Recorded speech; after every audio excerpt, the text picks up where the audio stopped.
Buenas tardes, soy Ricardo Rafael, les saludo, le acompaño, si me permite, mientras come, mientras se transporta, mientras está con la familia, para recibir las noticias del día, darles volumen, ponerles un poco de levadura para entenderlas en su dimensión, aquellas que el día de hoy han sido más relevantes. Arrancamos con una entrevista, hemos invitado a Luis Carlos Ugalde, él lo conoce usted, fue presidente del Instituto Federal Electoral, ahora dirige una organización que se llama Integralia Consultores, de tiempo en tiempo nos ofrece pues análisis interesantes, hoy trae un tema que merece la discusión en esta mesa, por eso le hemos pedido que venga. Vamos a hablar de la crisis financiera de las universidades públicas estatales, algunas universidades no están en crisis porque mire que han ofrecido servicios que han dado paso a la corrupción. Otras que no se han prestado sí están en crisis y hay que repensar el sistema de universidad pública. Así es que de eso va hoy esta conversación con Luis Carlos Ugalde y aprovecharemos su estancia aquí, su presencia aquí, para hacerle una que otra provocación. Tenemos también a Ixchel Cisneros, el tema de desaparecidos sigue andando, hay un movimiento por nuestros desaparecidos, vimos que este fin de semana, por ejemplo, se cumplieron 9 años ya, cómo se va volviendo uno adulto mayor tan rápido. Hace 9 años ocurrió la desaparición y luego asesinato de 72 migrantes allá en San Fernando y seguimos sin tener respuesta. 5 años ya de Ayotzinapa y seguimos sin tener respuestas. Más de 60,000 personas desaparecidas y seguimos sin contar con respuestas. De eso hablaremos hoy con Ixchel Cisneros. La tragedia anoche, 22 horas, en la ciudad de Coatzacoalcos, en el bar Caballo Blanco, donde habría un grupo incendiado ese sitio.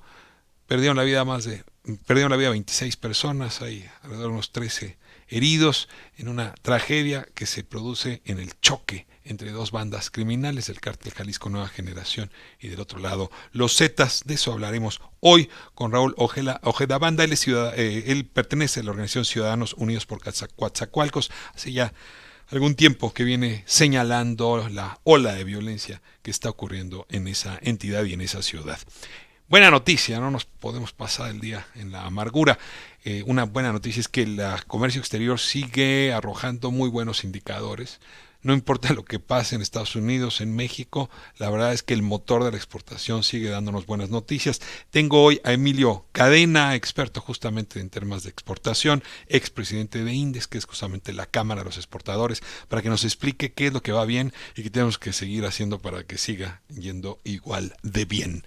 El día de hoy el periódico El Universal presentó su encuesta, ya otros periódicos lo han hecho, Reforma, El Financiero, a propósito de la aprobación presidencial, trae varias preguntas interesantes, creo que el cruce de esas preguntas nos da pues más de una explicación de por qué al presidente le está yendo tan bien, aunque las cosas en el país en algunos temas no están yendo tan bien, concretamente el tema de la inseguridad. Y le he pedido al director editorial del Universal, justamente David Aponte, que hoy nos tome la llamada para que nos cuente de esta encuesta y de su interpretación a partir de los datos publicados por este periódico. Arrancamos con el editorial.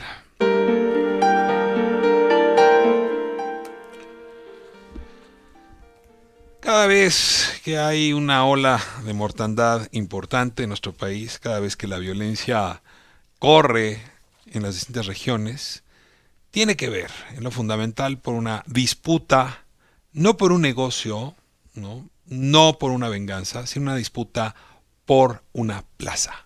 No hay nada que sea más violento que el momento cuando un cártel enfrenta a otro, una organización enfrenta a otra, para quitarle el control de una plaza, porque no olvidemos que el negocio no es la droga, el negocio son todos esos ilícitos que están dentro de esa plaza. Desde luego está la droga, pero también está el secuestro, está la extorsión, está el derecho de plaza. Todos esos ilícitos que juntos constituyen un negocio muy lucrativo por el cual las organizaciones están dispuestas a hacer casi cualquier cosa para arrebatarse pedazos de tierra. Y frente a esa lucha, lo que hemos observado todos estos años es un Estado, yo no me atrevería a decir omiso, sino un gobierno, policías, autoridades, fiscalías, que acaban siendo parte del juego. Es decir, Esas autoridades son la pistola, acaban siendo la pistola con la que se disparan justamente las organizaciones criminales.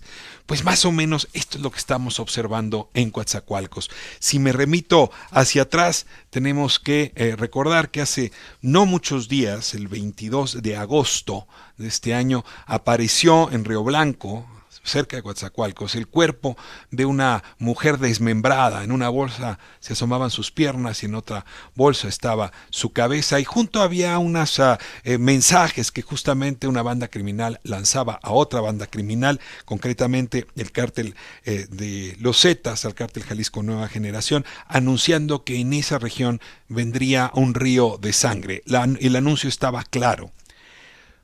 2 días después desaparecen Jósimo Ríos López y Agustín Ronzón González,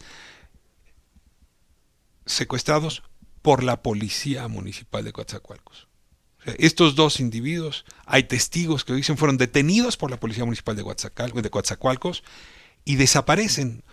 2 días después, o sea, estamos hablando el día 27 de agosto, es decir, ayer, aparece un video en redes sociales, concretamente en redes de WhatsApp, donde se presenta una de las escenas más horripilantes que yo he visto, y mire que como periodista me ha tocado ver muchas de estas escenas.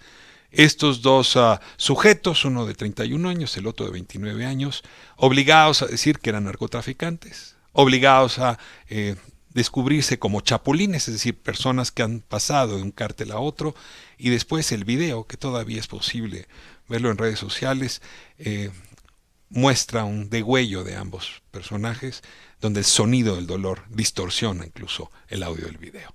Una escena espeluznante. ¿Cuál es la reacción posterior del cártel enemigo frente a esta ejecución? Ahora podemos entender qué pasó en el Caballo Blanco. El cártel Jalisco Nueva Generación ataca un lugar que presuntamente estaría custodiado por los Zetas, y escenifica algo muy similar a lo que habíamos visto en el Casino Royal, recordará usted, en 2011. Es decir, cierran las puertas e incineran a 26 personas, 13 lesionados. Este es el escenario que no se contiene, es un escenario de escalamiento de violencia que seguimos observando. Pero además hay que añadir ahora el contexto donde, de un lado, hay evidencia de que la Policía Municipal de Coatzacoalcos está vinculada por lo menos a un cártel.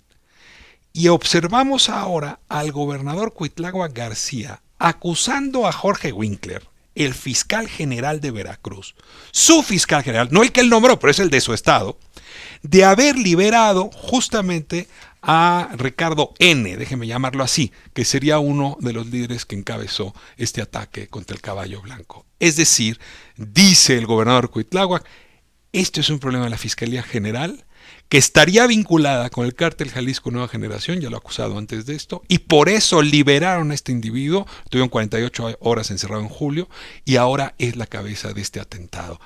¿Qué está pasando en Veracruz? Aquí termino el editorial.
Gracias por invitarnos a platicar y felicidades por este espacio.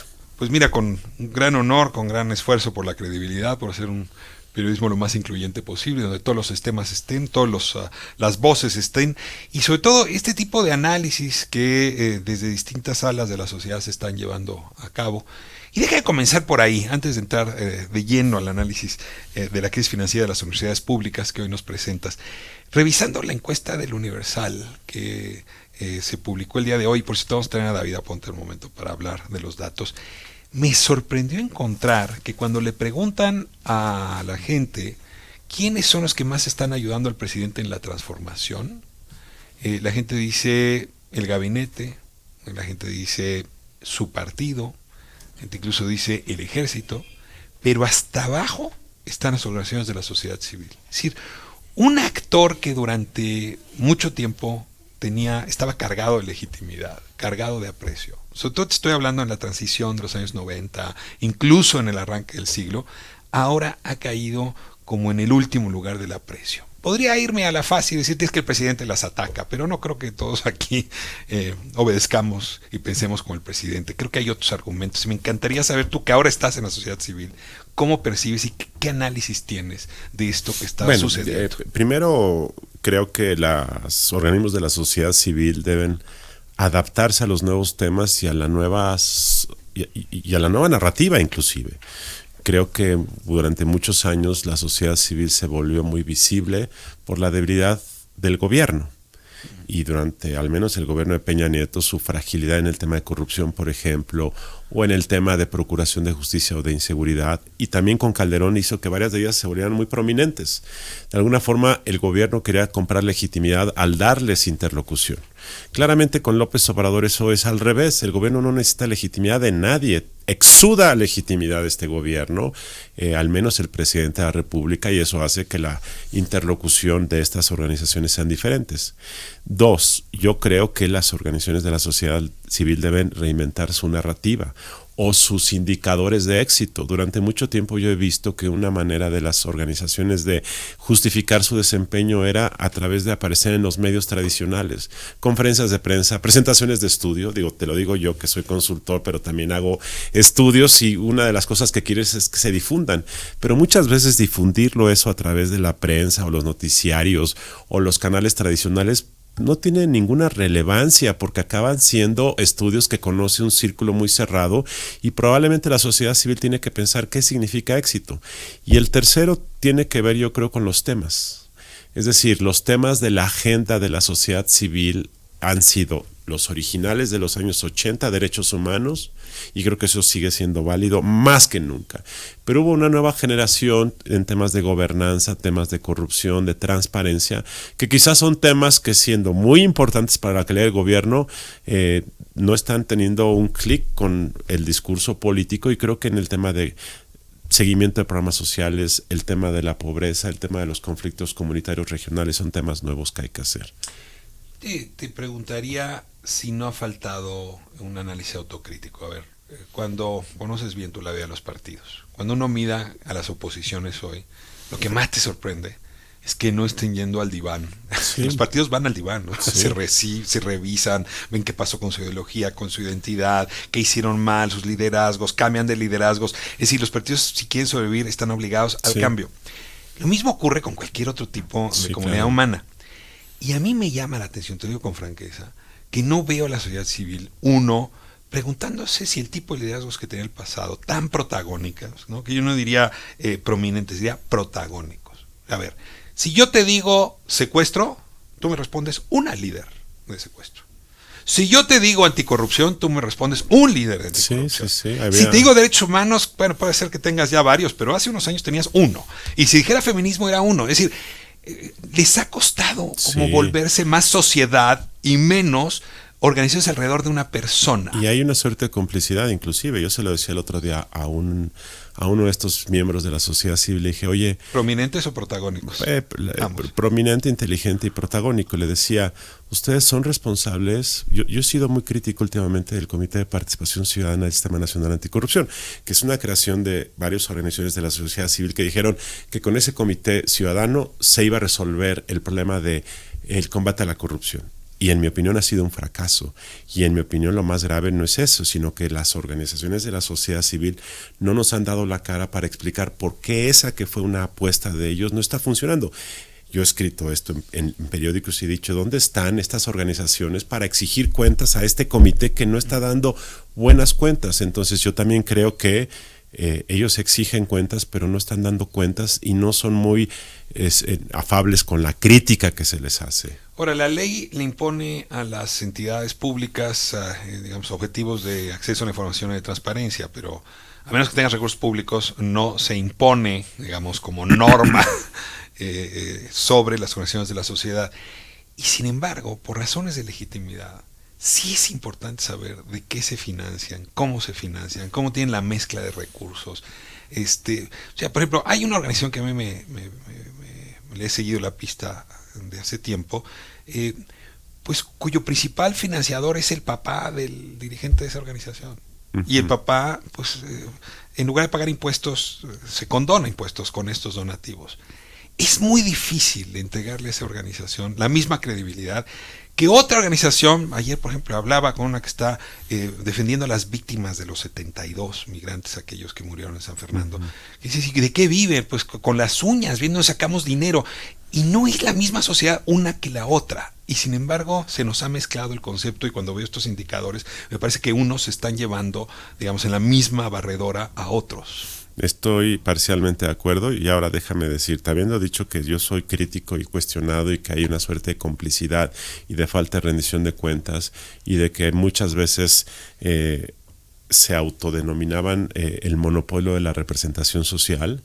O sea, aquí había una suerte de vanidad o de soberbia, si nosotros representamos a la sociedad civil. Al buen ciudadano. Al buen ciudadano. Y es más, ha habido en México una demagogia de los ciudadanos, creo yo, en los últimos 20 años. Si eres, o sea, como si allá afuera en las calles estuviera poblado de ciudadanos con altos valores cívicos, simplemente esperando que los malos políticos les quitaran las barreras para poder hacer democracia. Eso es falso.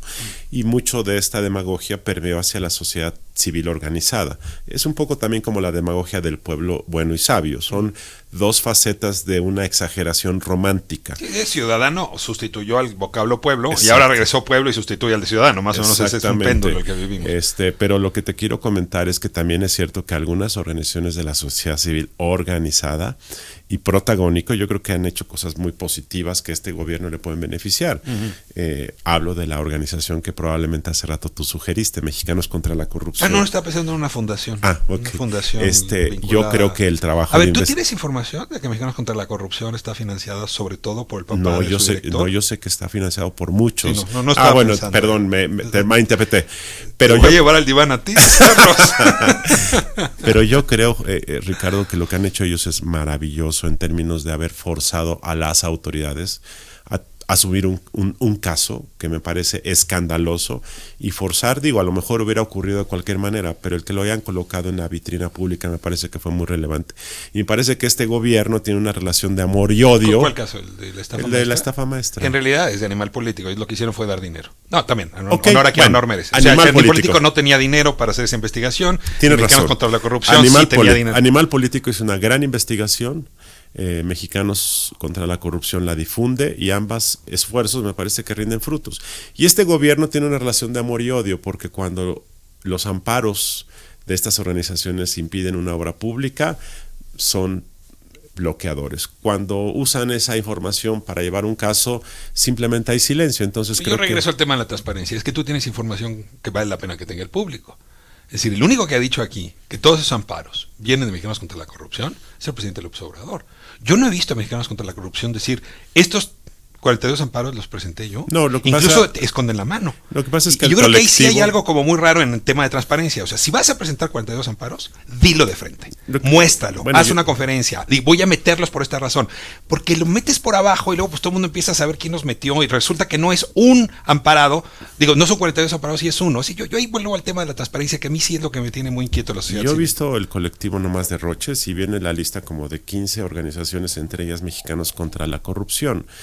Por eso menciono que ellos son parte de esto y se han vuelto los más visibles. Pero bueno, yo lo que creo es que ese es un activo que se debe aprovechar y que yo creo que las organizaciones de la sociedad civil deben replantear sus indicadores de éxito. Ahora, te llevo a tu terreno, que ha sido mucho tiempo el del análisis de los partidos. ¿No es la crisis de la sociedad civil lo que está implicando, lo que deriva en una crisis de los partidos. Es decir, los partidos abrevan de la sociedad que se organiza. Y si tú traes una sociedad que está organizada de esta manera y con este nivel de desprestigio y con esta crisis de identidad, con esta crisis de transparencia, no está ahí el problema principal de los partidos. Hay partidos que puedan construirse sin esa sociedad organizada. Bueno, primero, yo no creo que estemos en una crisis de la sociedad civil organizada. Yo creo que México nunca ha tenido una buena densidad de sociedad civil organizada. Yo creo que hoy estamos mucho mejor que hace 25 años, pero es muy incipiente, es muy poco poblada y los esfuerzos que hay son de 7, 15, 50 organizaciones que son muy pocas. Yo creo que la crisis de los partidos políticos en realidad es que lo que vimos en los últimos 2 años es una reconfiguración y una avalancha del cambio de las coordenadas políticas, pero tiene más que ver eso que con lo otro, porque la verdad es que pues más bien tenemos un crecimiento muy lento de la sociedad civil. En realidad no creo que haya una crisis. Ahora, en esa sociedad civil, ahí sí depende del parámetro que uno utilice, pues está también la inteligencia, ¿no? Está también la academia, es decir, están también esos actores, esas comunidades críticas, ¿no? Que producen reflexión, que hacen análisis, que hacen diagnóstico y lo comparten. Y en ese sentido las universidades siempre han sido clave de la democracia moderna. O sea, la sociedad, los partidos, la política respiran con las universidades. Ya hablamos, lo que yo sí insistiría es una crisis de sociedad, es una crisis de partidos. Déjame pasar al tema que nos tienes hoy. Y una crisis de las universidades. Claro, tú te centras en el tema financiero, pero en realidad ese documento que hace Integralia nos refleja que hay una discusión sobre qué quiere decir autonomía, cómo está ligado con el tema de los recursos y por lo tanto con la libertad de cátedra, con la libertad de investigar. En fin, sí estamos encontrando otra coordenada que está en plena transformación. Entonces la pregunta que te hago antes de ir a corte en este segmento es ¿por qué eligen ustedes poner la mirada en las universidades? O sea, hay tantos temas y ustedes decidieron que este es uno que merece toda la atención. Te voy a dar una respuesta personal. Cuando yo me empecé a fijar en este tema fue en 2007, me acuerdo, cuando el presidente de la Comisión de Presupuesto de la Cámara de Diputados era un panista y se le ocurre decir algo de sentido común. Todos los años, Ricardo, desde que yo tengo memoria, pasan 2 cosas cada vez que se presenta el presupuesto. La gente se queja de que es mucho dinero a los partidos políticos y la otra es que las universidades piden más dinero. Pero a las universidades nadie las cuestiona. Más dinero, ¿por qué? Porque somos universidades. ¿Y por qué? Porque más dinero es más educación.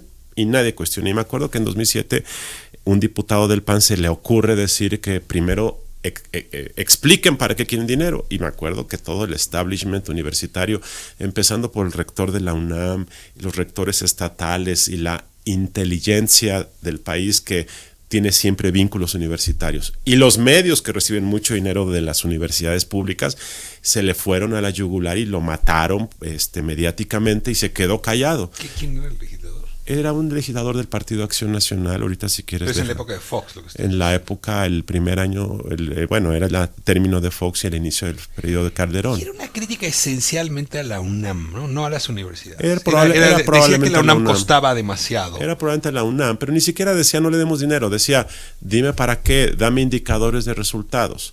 El tema es que cada vez que se alza la mano para decir por qué esta universidad necesita tanto dinero, no hay crítica que valga y hay una cerrazón. Entonces eso es lo que empezó a mí llamar la atención.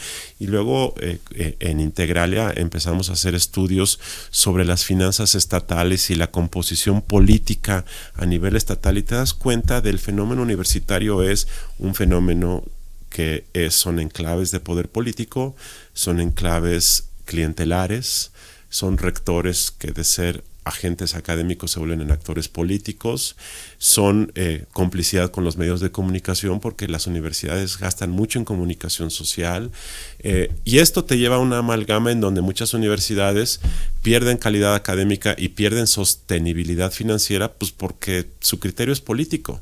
Y esta crisis ha venido creciendo, nadie se quiere enfrentar a las universidades, los rectores son muy poderosos localmente, todos los profesores de la universidad escriben en los periódicos locales, entonces pues es el reino de la impunidad. Ahora, hay un argumento estructural en esto, y es cómo entendemos la autonomía, por ejemplo, de los órganos, ¿no? Como el INAI, como el INE, en fin, esos órganos autónomos su noción de autonomía abreva más o menos de la que vivimos antes con las universidades. Déjame irme a corte y regresamos a hablar, porque sí hay una tensión. Si son autónomos, no les puedes tú desde el Congreso decir qué indicadores deben responder. Es correcto. Entonces la pregunta es, ¿quién podría disminuir los ángulos de corrupción y al mismo tiempo pues respetar la autonomía, a menos que sea un principio que tengamos que revisar también? Voy a corte y regresamos, Luis Carlos Ugalde.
Director de Integralia, nos comparte este documento sobre la crisis financiera de las universidades públicas estatales.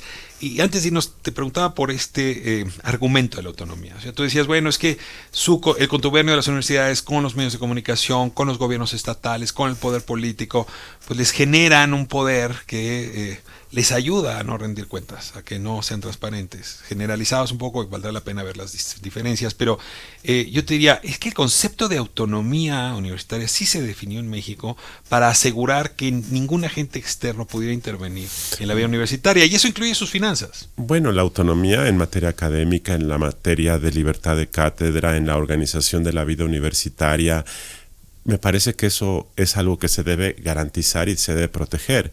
Pero me parece que si se está fondeando estas universidades con subsidios federales y subsidios estatales, las universidades debiesen tener un estándar simplemente para saber cuántos profesores hay, cuánto ganan, cuáles son las prestaciones y cuál es la tasa de titulación y cuántos profesores son miembros investigadores del CONACYT. Pero te distingo. Con respecto a sus finanzas, la Auditoría Superior de la Federación sí entra. Sí, ¿no? entra. Y la verdad es que es bastante dura. O sea, conozco un secretario de finanzas de una universidad que dice, ¿de qué trabaja usted? De auditable. Tiene todo el tiempo auditorías encima. Sí, es correcto, y esta lucha, por cierto, se dio con mucho trabajo jurídico, porque fue hasta 2001 que pudo la auditoría finalmente entrar a hacer esto, porque anteriormente no lo había hecho nunca.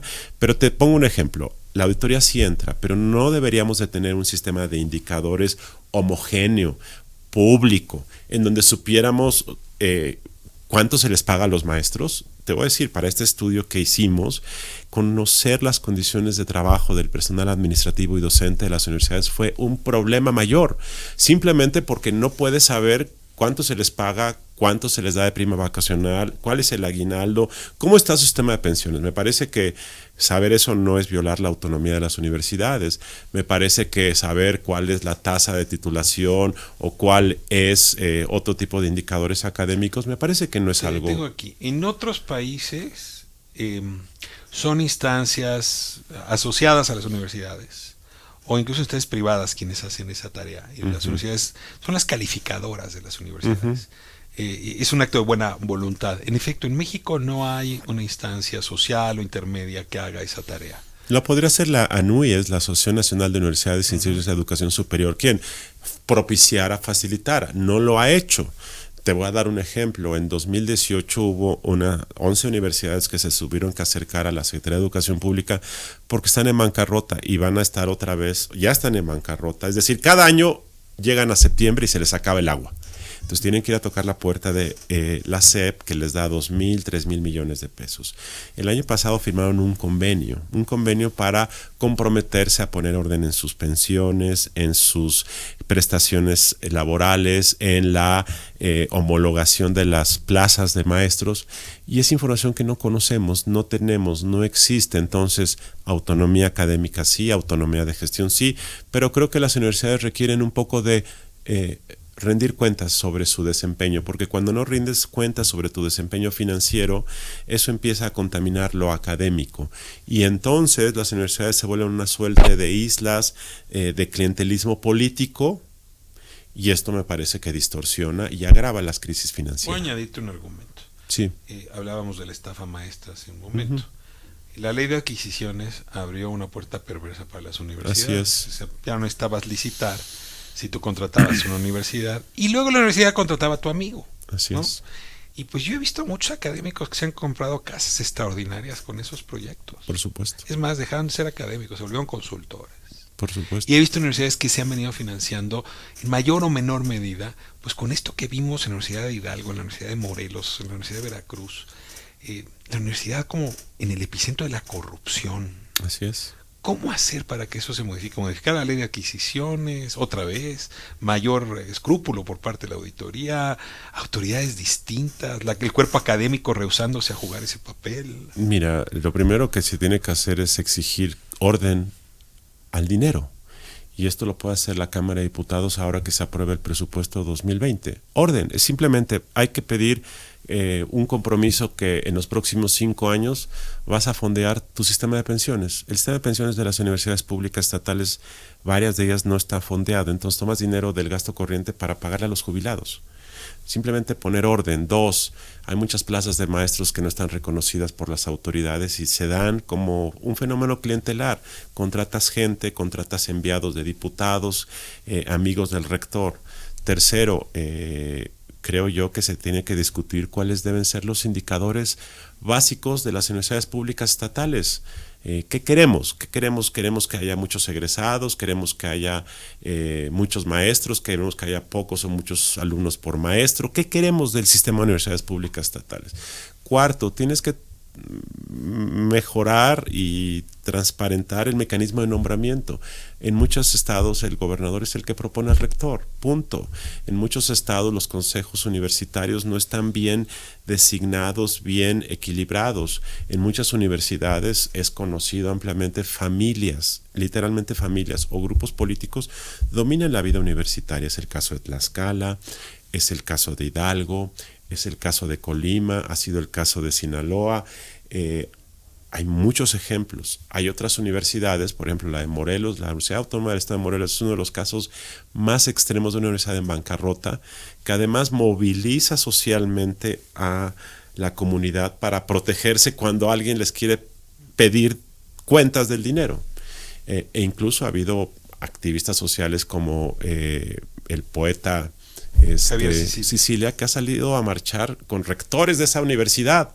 Entonces se mezcla y se confunde muchas cosas y al amparo de la autonomía hay una mala administración. No son todas, hay de las 34, hay, yo te diría que la mitad que están bien administradas, hay varias que en los últimos 2 o 3 años han iniciado procesos de reestructura, pero sí hay como 10 o 15 que están en una situación muy, muy precaria. Ahora, no quiero dejar de pasar revistas sobre un argumento que sobrevolaste hace un momento. Ser rector en algunas entidades es trampolín a la gubernatura. Sí, claro. Entonces se empieza a construir una candidatura. Mencionaste Colima hace un momento, ¿no? Yo te diría, bueno, no ha funcionado, pero Jalisco ha sido trampolín para muchas carreras políticas. Así es, ¿no? claro.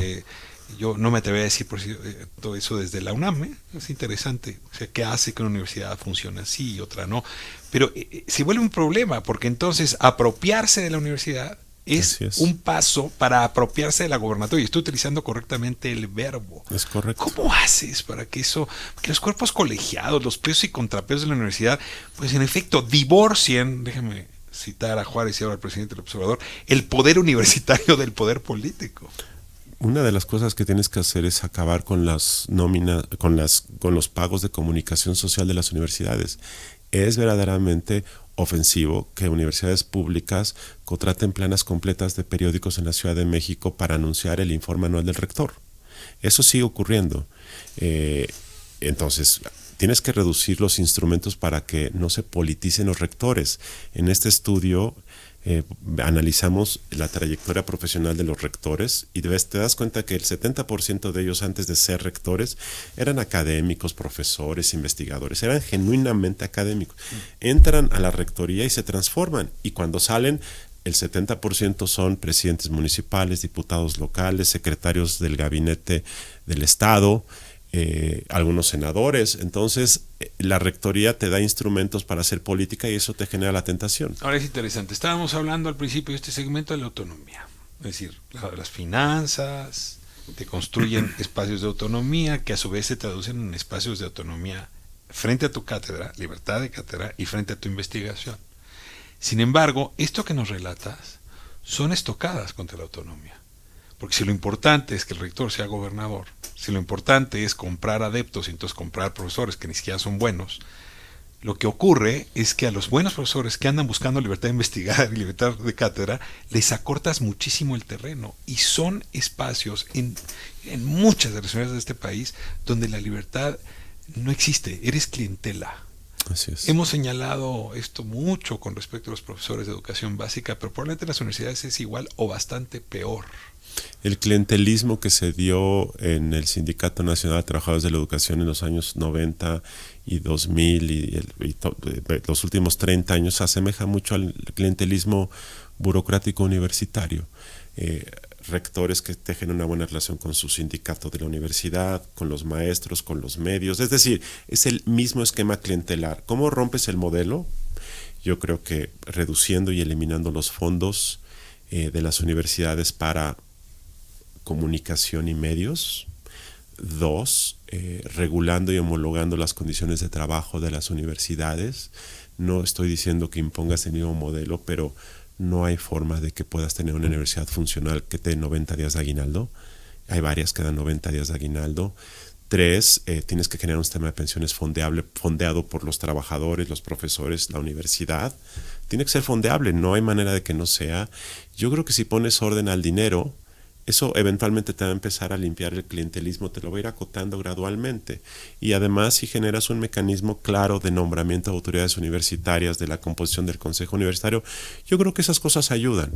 Y yo creo que gradualmente eso puede aumentar la dosis de criterios académicos y administrativos en la conducción de las universidades y bajarle el contenido clientelar político. Ahora, las universidades privadas no están mejor, Luis Carlos.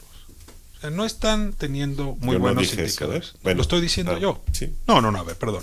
El grueso de las universidades privadas son universidades que, en efecto, con criterio empresarial, no están produciendo altos estándares de investigación, no están produciendo altos estándares de docencia, se mueven de manera muy similar y clientelar, ¿no? Es decir, son los amigos, y entonces llega el nuevo rector y mueve a todos, y mueve un nuevo director de comunicación y mueve a todos, entonces hasta las mejores universidades. Es decir, por eso sí me atrevo a decir que esto quizá trasciende el asunto de la recepción. No quiero obviar tu argumento, me parece muy importante. Sí, pero me parece que si nos metemos a mirar estructuralmente la educación superior en México, vamos a observar patrones similares, incluso en universidades privadas compradas por empresas extranjeras. ¿Sí? ¿Qué decirte de las universidades privadas que tienen dueño y que en muchas ocasiones las llaman patito porque sus niveles son malísimos? Sí, por supuesto, esto es exportable a las universidades privadas, claro. Por supuesto. La diferencia simplemente es quién las fondea, aunque el impacto sobre la sociedad puede ser muy semejante. Mira, recibía yo un mensaje justamente hace un par de días de una radio escucha que me decía, pues yo di muchos años clases en una universidad privada y me tuvieron pagando por honorarios. Nunca me quisieron dar un contrato, años. Incluso en la universidad privada le vendía servicios, le brindaba servicios a la Secretaría de Relaciones Exteriores. No, di clases en los mejores lugares. Nunca tuve ninguna protección. Me fueron bajando los ingresos y un día todos nos barrieron. O sea, sí hay un desprecio permanente por el profesor. Por eso te insisto, creo que este es un estudio muy interesante, pero sí estamos llamados a hacer una reflexión mucho más amplia. Sobre todo a la luz de que este sistema se va a volver más complejo ahora que entre las 100 universidades que el propio gobierno está proponiendo. Y esta es otra reflexión para estas 100 universidades. Claramente el tema de las 100 universidades nuevas del presidente López Obrador no busca el mérito ni la excelencia académica, busca la inclusión. Uh-huh. Es otro propósito. Pero el tema es que se vale, es un propósito válido. Es un fin extrauniversitario, digamos, ¿no? Es un fin de la universidad como guardería, probablemente, ¿no? No, yo creo que el acceso a conocimiento es un tema de va más allá de la guardería, ¿no? Y no digo que las guarderías no ofrezcan conocimiento. No. Y ofrecen protección. Es la inclusión. El tema nada más es que si quieres generar 100 universidades que crezcan a lo largo del tiempo, no es que tengas que administrar bien las públicas existentes para que estas funcionen bien, son cosas separadas, pero creo que el gobierno debe tratar de propiciar e inducir una mejor administración para que todo sea sostenible. Pongamos de cascabel al gato. ¿Estás diciendo que la Subsecretaría de Educación Superior tendría que reformular su reflexión sobre el ambiente universitario?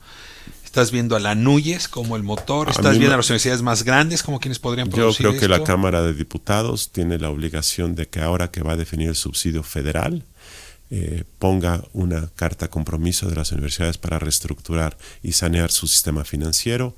2, me parece que los congresos de los estados deben poner más atención en dar lo que les corresponde, porque a veces jinetan el dinero y no lo dan, y eso tienen problemas a las universidades. B, los congresos locales y los gobiernos de los estados tienen que revisar los mecanismos del gobierno universitario, cómo debe mejorarse. Pero a ver, te ha tocado tomar decisiones políticas, mira que te ha tocado, complicadas, en plata, a ras de suelo, como decimos aquí. Dime. Se le barrió en la reforma educativa el tema de la autonomía a la reforma del presidente López Obrador, lo cual despertó todas las sospechas de que este era un gobierno y este era un partido de Morena que quería acabar con la autonomía universitaria. Finalmente dije fue un error, y yo creo que fue un error. Y ahora tú propones vulnerar esa autonomía por la vía de la Cámara de Diputados. Lo que propongo es fortalecer la sobrevivencia de las universidades a través del orden. Claro, todo el mundo puede pensar que de esa manera vas a poder entrar por la puerta trasera. Vas a darle un poder a Hacienda y vas a darle un poder a CEP muy serios que hoy no tienen. A mí me parece que si tienes a 11 universidades en bancarrota cada año como las tienes y que vienen a tocar la puerta del gobierno federal, esas universidades carecen de autonomía. No hay manera de tener autonomía en los hechos si no tienes viabilidad financiera. Contundente el argumento. Te agradezco muchísimo. Gracias, Ricardo. Aquí creo que alimentas como costumbre la discusión, me enciendes fuego donde, pues la verdad a muchos les conviene que no haya. Es un tema políticamente incorrecto que nadie lo toca y la verdad es que yo creo que vale la pena tocar esas figuras míticas como la universidad, que por serlo es santa, pues no lo creo. Quiero decir que no todas son iguales, hay cosas que están haciendo muy buen trabajo, pero hay otras que están en graves pecados. Este estudio, Ricardo, está disponible de forma gratuita en la página de Integralia, en la sección de publicaciones, ahí está el estudio completo. Bien, Luis Carlos, muchas gracias. Pues nos vamos a corte. De vuelta hablaremos del movimiento por nuestros desaparecidos. Estará con nosotros Ixel Cisneros.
Estamos de vuelta a 97.7, lo anuncié hace un momento. Ixchel Cisneros, me da mucho gusto. Hola, a mí también. Y vamos a hablar del tema de desaparecidos. Fíjate que ayer tuve una experiencia muy fuerte. Tuve un encuentro con familiares de las víctimas, lo decía hace un momento, de los 72. Uh-huh. Hace 9 años ya, es que me cae encima el tiempo. Sí. Hace 9 años se encontraron estos 72 centroamericanos baleados, asesinados. Y hace 9 años que no ha ocurrido nada. No. Me contaba una madre hondureña, otra guatemalteca, pues esto que Marcela Turati dio a conocer en su momento, que metieron los restos dentro de unas cajas, se las mandaron a sus países, a sus comunidades, con la mentira de que si abrían la caja había líquidos venenosos que los iban a matar también a ellos. Uh-huh. Y hubo gente que enterró esos cadáveres sin saber realmente si eran su hijo o no. Ahora están tratando de abrir una mentira que vio el procurador de entonces, que si no me equivoco es el actual ministro Eduardo Medina Mora. Sí, en principio eso, ¿no? El jugar con los familiares de las víctimas, que ya también son víctimas, ¿no? Después de un hecho como este, me parece terrible, lamentable, que ni siquiera en una situación como esta las autoridades mexicanas se toquen el corazón. Y hoy no sabemos quién fue, por qué fue, no, nada. Nada. O sea, la idea era afogarse hacia adelante, que uh-huh. es nuestro estilo personal o nacional de eludir el tema de desaparecidos. Ayotzinapa se cumplen 5 años. ¿No? El 26 de septiembre se cumplen 5 años. Seguimos sin saber absolutamente nada. Uh-huh. Y así podemos ir en caso tras caso tras caso hasta llegar a los 60,000 aproximadamente. Y aunque hay una promesa seria de que la Secretaría de Gobernación, la subsecretaría encabezada por Encinas, se convertiría en esa instancia del gobierno mexicano para encontrar solución y justicia para las víctimas, pues estamos cerrando el primer año, ¿no? Vamos a encontrar este informe de gobierno y ese cajón pues sigue en buenas intenciones. Es que te quiero preguntar qué es esto del movimiento por nuestros desaparecidos y cómo te estarías imaginando desde la sociedad acercarse a estas personas, acercarse a estas víctimas y encontrar justicia. Pues mira, el movimiento por nuestros desaparecidos es un colectivo de justo organizaciones o colectivos más pequeños en los estados, de padres y madres, pero sobre todo madres, ¿no? Y sobre todo mujeres, también hermanas, esposas, que están buscando a sus personas desaparecidas en diferentes partes del estado. Es un colectivo que reúne a más de 60 colectivos en todo el país y tenemos una campaña que justo acabamos de lanzar con ellos en el día después. Bueno, tenemos un mes con esta campaña porque hay, según cifras del secretario Encinas, 37,000 cuerpos en CEMEFOS y fosas en todo el país que no han sido identificados. Entonces, si la cifra la cifra oficial es más de 40,000 personas desaparecidas y hay 37,000 cuerpos en los CEMEFOS y en las fosas del propio estado que no han podido identificar, ahí hay más de 37,000 familias que podrían encontrar por fin a su ser querido, ¿no? Creo que me ponga pueril en esto, pero esto es un asunto de periciales científicas. Sí. O sea, exámenes de ADN y poder hacer match entre tu desaparecido y ese resto. Exactamente. Lo cual implica una pericia técnica que sí, el Estado no tiene. Y una capacidad económica y de personal que el Estado no tiene. El reporte de Encinas dice que menos del 20% de los cuerpos que llegan mensualmente a los CEMEFOS obtienen una identificación. Y eso se sigue acumulando mes con mes, ¿no? O sea, 2 de cada 10 obtienen una identificación. Exacto. 8 de cada 10 no la obtienen. Exacto. Y esas son las cifras del propio gobierno mexicano, ¿no? Entonces ahí hay una crisis tremenda. Lanzamos esta campaña, te digo, para pedirle al gobierno mexicano que invierta más presupuesto y que además forme a todos estos peritos y médicos forenses para que se puedan identificar a todas estas personas. Ahora, hay algunas organizaciones que han desarrollado habilidades superiores al Estado mexicano. Sí. Déjame mencionar a Solecito, que es mi favorita, ¿no? O sea, sí me parece una organización, justamente hablando ahora de las muertes en Coatzacoalcos, donde pues las madres, sin saber nada, se pusieron a buscar a sus hijos y fueron encontrando cráneos y luego tomaron cursos de criminalística, de criminología, se volvieron forenses, ¿no? Y apoyadas por ciertas autoridades, pero hoy tienen habilidades que podrían poner al servicio, ¿no? Sí. el equipo de Fuerzas Argentinos, ¿no? Que ha ayudado, es otra instancia que tiene experiencia muy importante. Y sin embargo, yo no veo todavía cómo esa capacidad social se puede volver capacidad política, déjame decirlo en esos términos, es decir, un engarce entre lo que está haciendo esa sociedad, lo que aprendió a hacer esa sociedad y lo que tendría que hacer el gobierno. Al contrario, en muchos estados y en muchos municipios, estas madres han sido bloqueadas o frenadas, ¿no? Para no buscar ya más. O sea, hay casos de que nos mencionan del mismo movimiento, las mamás que nos dicen que las autoridades les dicen ya no busquen más porque no tenemos dónde ponerlos. Pero lo que no ha entendido la autoridad es que ellas no van a dejar de buscar hasta no encontrar a sus personas desaparecidas. Entonces, terminan en ocasiones violentando la ley porque siguen buscando y siguen haciendo la labor del Estado mexicano. Ahora con esta iniciativa que lanzamos ya logramos más de 90,000 firmas de personas que están preocupadas por este tema y solo que le vamos a ir a entregar el viernes el Movimiento por Nuestros Desaparecidos, el día después y otras organizaciones a Encinas, a Olga Sánchez Cordero para decirles, oigan, aquí estamos y nosotros no olvidamos que ustedes tienen ahí más de 37,000 cuerpos que podrían resolver lo que estas 37,000 familias necesitan. Pero déjame subir un grado o un escalón la responsabilidad. Porque yo confío, he escuchado a Alejandro Encinas, he escuchado a Olga Sánchez Cordero, digamos, involucrados en este tema. Uh-huh. Pero el presidente López Obrador tiene un discurso que linda en lo ambiguo con respecto al tema. Me tocó escucharlo todavía antes de que fuera presidente, pero ya presidente electo, un evento que tuvo con víctimas, y entonces decía, a ver, olvido no, pero perdón sí, y le pedía a las víctimas que ya miráramos para adelante.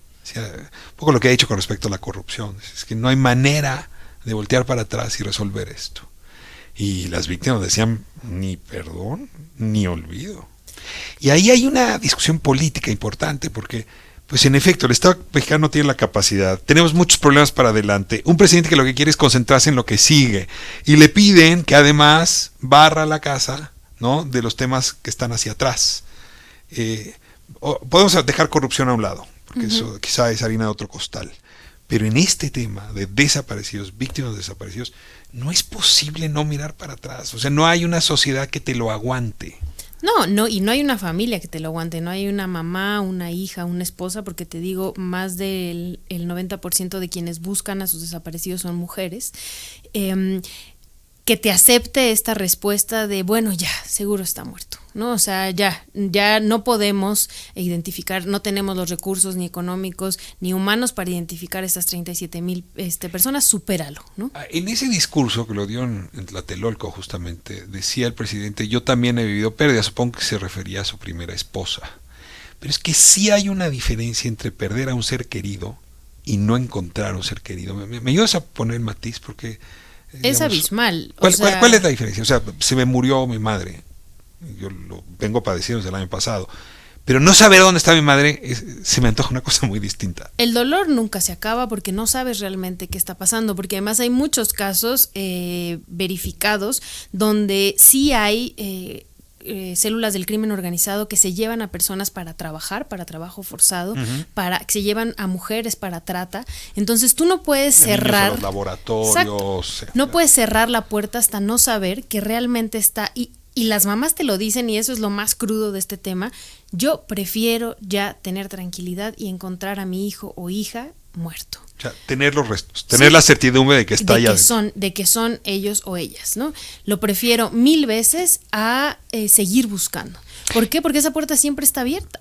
La metáfora es, tengo un lugar donde llevar flores. Sí, y yo le pediría al presidente eso, que se ponga en los zapatos de esta mamá y que no es lo mismo una pérdida cuando sabes dónde está, por qué murió, así sean las consecuencias, las razones más horrendas, que haya sido una persona asesinada, sabes que fue asesinado o asesinada y ahí está, ¿no? En este caso no sabes qué le está pasando y las mamás muchas veces nos dicen, yo no duermo pensando que lo están golpeando, que la están violando, porque no hay un final, ¿no? Y la autoridad, en este caso, en este país, por toda la guerra del crimen organizado, pero también porque se le salió de las manos tanto al presidente Calderón como al presidente Peña Nieto la violencia, se empezaron a llenar ¿Se les salió nuestras... de las manos o metieron las manos? Pues en un principio metieron las manos y lo que se les salió de las manos es que ya no pudieron resolver un conflicto o no vieron más allá de sus narices de que este conflicto iba a traer muchas muertes y muchas personas desaparecidas que ahora el propio Estado no sabe qué hacer con ellos, ¿no? Y con ellas. Hay un ejemplo, el de las fosas de Jojutla en Morelos, que hay una fosa, no una fosa clandestina del crimen organizado, una fosa clandestina del propio Estado, que ya no sabía qué hacer el Estado de Morelos con todos esos cuerpos y entonces les dijo, caben un hoyo y échenlos a todos y a todas ahí, sin hacerles pruebas periciales antes, sin hacer un expediente antes, fue desaparecer a todas esas personas, esas cientos de personas, métanlas ahí porque no sabemos qué hacer. Eso, en un principio, pues sí, el Estado puede decir, estamos rebasados, pero explícale a una familia que su familiar va a estar ahí y nunca va a saber qué pasó con él o con ella. Ahora, el presidente está muy ocupado en otros temas, pero su distracción puede ser costosa en términos presupuestales. Si un esfuerzo riguroso que permita identificar personas desaparecidas y víctimas y poder encontrar los restos y satisfacer justamente pues esta necesidad que tienen las víctimas, implica mucho dinero, implica otra vez laboratorios, peritos, en fin, un equipo técnico. Yo no vi en el presupuesto del 2019 ese recurso. No. Y yo te pregunto si el viernes que van, pues no nada más van a pedir voluntad, sino dinero. Pues es que sin dinero esto no funciona. Es decir, en política, si no hay presupuesto, no hay amor, ¿no? Y también es una contradicción porque se aprobó la ley de búsqueda, ¿no?, que impulsó el movimiento y otras organizaciones de familiares de desaparecidos, donde uno de los principales necesidades es que se asigne un presupuesto. ¿Por qué? Porque es necesario ese presupuesto y es necesario mejorar el entrenamiento de las personas que están encargadas, en este caso de las cuestiones periciales, para poder acabar con esta crisis de derechos humanos, ¿no? Ahora, es un gobierno que desconfía de instancias como la CEAV, como la Comisión de Víctimas, o como la Comisión Nacional de Derechos Humanos. ¿Cómo resolver esa desconfianza? Porque la verdad es que ha habido abusos, ¿no? Es decir, han sido instancias que en poco ayudaron, ¿no? En distintos momentos. Yo de la Comisión Nacional de Derechos Humanos actual tengo una buena opinión, pero sí tengo que decir que con los anteriores fueron comparsas. Sí, claro.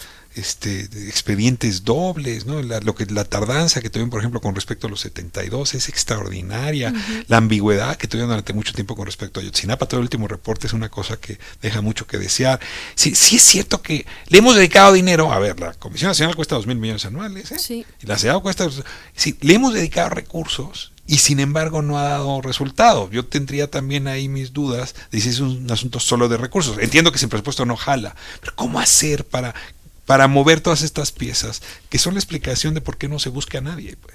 En principio, la ley de víctimas incluye todo un capítulo donde se desarrolla una institución robusta específicamente para buscar en vida y en muerte. ¿Por qué? Porque sí hay también, como te decía, historias de gente que está viva, ¿no? O que regresó de la desaparición. Y con todas estas historias terribles de lo que pasó en meses o años de tratos forzados. Entonces, lo que se pedía era eso, como además un tema principal, porque en este país, mira, todo es urgente, ¿no? O sea, ya lo hemos hablado, hay muchísimas cosas que son urgentes, pero yo lo único que veo y que además me gustaría sensibilizar al presidente es, ya habló con esas mamás, o sea, es imposible que no se te rompe el corazón y son miles de ellas, o sea, es un problema desbordado. No es un problema de corazón. Es un problema de desbordamiento. O sea, es un problema de Estado tú que sabes que resolver, que vas a tener una capacidad muy baja de resolver el problema. O sea, de satisfacer esa necesidad. Pues yo creo que se debió de haber pensado con tiempo y de haberle dado bastante presupuesto a esto. Pues eso es un poco lo que creo que falló. Porque no supimos o no quisieron escucharnos no supimos explicar la importancia del problema y la gravedad del problema, ¿no? Y era algo que no se puede barrer abajo del tapete. Ahora, ¿cuánto? ¿Tú estás hablando de qué tamaño? O sea, a ver, la Comisión Nacional de Derechos Humanos vale 2,000 millones de pesos. ¿Cuánto le dedicarías a una comisión de búsqueda de desaparecidos? Híjole, creo que eso sí tendrían que decirlo los especialistas, pero sí se mencionaba como el doble de la pura comisión, ¿no? 4,000 millones en un año. Sí, es un dineral.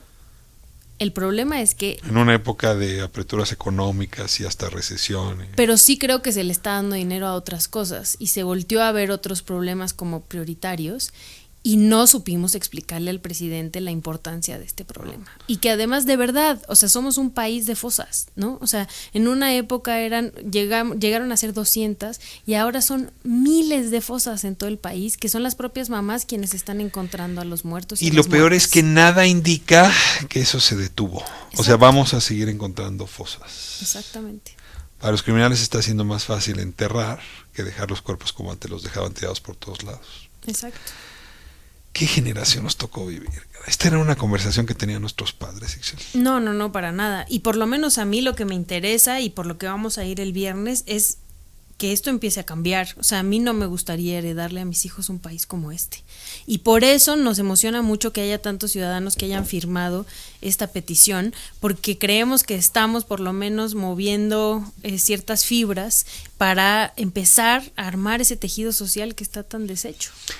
Bueno, pues hoy no es un día que traigamos temas alegres. Tengo que decir que me voy a corte. Te agradezco mucho tu intervención. Y a la vuelta vamos a pasar repaso a la tragedia de Coatzacoalcos. No se vaya, continuamos.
Arrojó, se dice, bombas Molotov, cerró las puertas y provocó la muerte ya a estas alturas de 26 personas, 12 personas heridas. Tengo a Melina Zurita, nuestra corresponsal en Veracruz, para que nos dé los pormenores y el contexto de esto ocurrido trágicamente en Veracruz. Así es, doctor Rafael, en Veracruz, donde ya la Fiscalía General del Estado confirmó que hay una investigación pendiente, mientras que dos de 13 personas lesionadas en este incendio del bar Caballo Blanco murieron mientras recibían la atención médica. Esta cifra de personas que han perdido la vida con motivo de este incendio con bombas Molotov, donde encierran a un centenar de personas, suman 26, son 10 mujeres y por lo menos 6 hombres. Entre ellos había un menor de edad, de 15 años de edad, que todavía se reporta lesionado, entre 11 personas que sobrevivieron. Continúan siendo atendidas en hospitales del sector salud, 2 más fueron llevados a hospital de alta especialidad en Veracruz, ello en medio de una emergencia. De estos acontecimientos registrados desde la noche del martes en este centro nocturno de Caballo Blanco, al sur de Veracruz, en Coatzacoalcos, la Secretaría de Salud informó que en el Hospital Regional Valentín Gómez Farías todavía se encuentran 7 lesionados, entre ellos una mujer, además de que se registra el fallecimiento en este hospital de un hombre de 23 años de edad. Mientras que cerca de la medianoche un hombre fue dado de alta cuando no presentaba ya mayor riesgo. Cabe señalar que 5 pacientes más quedan graves y permanecen 2 de ellos en el Hospital de Alta Especialidad de Veracruz, y por supuesto las cifras de quienes están en el Instituto Mexicano del Seguro Social, de la Unidad Médica 36, otros 7 lesionados, un total de 13, uno de ellos murió. 3 fueron dados de alta y quedan reportados 3 sumamente graves. Hablamos de 6 personas que son efectivamente los más graves, y los nombres son los que dimos a conocer a lo largo de la mañana. Entre ellos se encuentra un menor de edad y un joven originario de la Ciudad de México, radicado en Coatzacoalcos hace un año. De acuerdo a los informes de la misma Fiscalía General del Estado, continúan las indagatorias. Ellos adjudican este homicidio, de hecho, a un presunto delincuente que había... El gobernador del Estado, en el sentido que se cuentan con indicios sobre la identidad de uno de los responsables, es Ricardo N. alias La Loca, quien había sido detenido por la Fiscalía General de la República en una indagatoria y se les escapó, lo dejaron ir y salió para cometer perteneciente al cártel de Jalisco Nueva Generación, según se dice. Exactamente. Sí, exactamente. De un principio se comentó que había sido detenido por la Fiscalía General del Estado. Eso, bueno, ya se confirmó que fue por la Fiscalía General de la República y que efectivamente hay una investigación en este hecho. Ya, a ver, no, en el tuit del gobernador dice Fiscalía General del Estado, ¿no? De la República.